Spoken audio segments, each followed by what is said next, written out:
Tayo na't natuto ng salitang may mga N na nagsisimula sa letrang B, D, L, M, P, H, at Y. Tunahin natin parang ang salitang ito. Ang basa dito ay N. N. Kayo nga? Tama. Aralin muna natin ang mga tunog ng mga susunod na letra. B, L, M, D, B, H, Y. Panuto, basahin ang bawat letra at sabihin ang bawat tunog nito.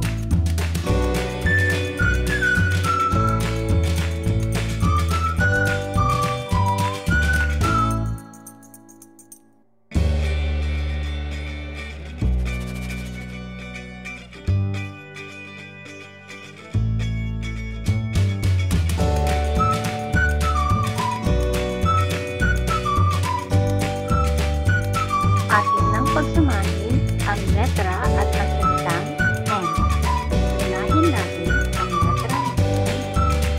Ang tunog ng letra nito ay P. Ang basa naman sa salitang ito ay N. Kapag pinagsama ang letrang B at salitang N, makakabuo tayo ng salitang Ben. Ayun na, ano ang tunog ng letrang ito? Ano naman ang basa sa salitang ito? At ano ang mabubuong salita kapag ipagsama ang dalawang ito?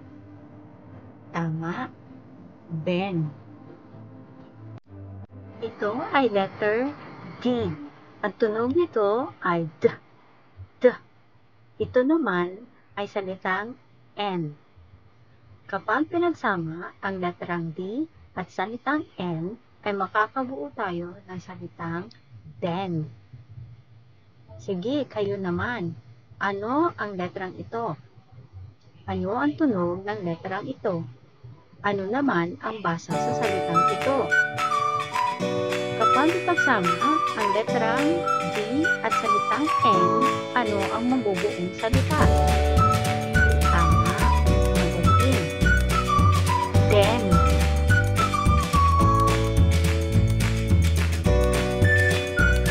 Ay letrang L. Ang tunog nito ay Ito naman ay salitang N. Kapag ipagsama ang letrang L at salitang N, ay makakabuo tayo ng salitang Len. Sige, kayo naman. Anong letra ito at ang kanyang tunog? Ano naman ang basa sa salitang ito? Kapag ipagsama mo ang dalawang ito, ano ang mabubuong salita? Tama, Len. Ito ang letrang M. Ang tunog nito ay Pagpigitin lamang ilagay upang makuha ang tunog ng letrang M. Ito naman ay salitang N. Kapag pagsamahin ang letrang M at salitang N, ay makakabuo tayo ng salitang men. Men. Sige, kayo naman. Ano ang letrang ito at ang kanyang tunog? Ano ang basa sa salitang ito? Kapag pagsamahin ang letrang M at salitang N, ano ang mabubuong salita? Tama, men. Ito ay letter H. At tunog nito ay Ito naman ay salitang N. N. Kapag pagsamahin ang letrang H at salitang N, ay makakabuo tayo ng salitang hen. Hen. Sige, kayo naman. Anong letra ito at ang kanyang tunog? Magaling. Ito, ano naman ang basa sa salitang ito? Tama. Kapag pagsamahin ang letrang H at salitang N, ano ang mabubuong salita? Magaling. Hen.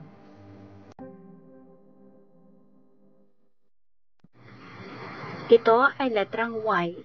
Ang tunog nito ay ya. Ya. Ito naman ay salitang N. N. Kapag pagsamahin ang letrang Y at salitang N ay makakabuo ng salitang yen. Yen. Sige, kayo naman. Anong letra ito at ano ang kanyang tunog? Magaling. Ano naman ang basa sa salitang ito? Tama. Kapag pagsamahin ang letrang Y at salitang N, ano ang mabubuong salita? Tama. Yen. Ito ay letrang P. Ang tunog nito ay P. P. Ito naman ay salitang N. N. Kapag pagsamahin ang letrang P at salitang N, ay makakabuo tayo ng salitang pen. Pen. Sige, kayo naman. Ano ang letra ito? Ano ang kanyang tunog? Tama. Ito, ano naman ang basa sa salitang ito? Magaling. Kapag pagsamahin ang letrang P at salitang N, ano ang mabubuong salita? Magaling. Pen.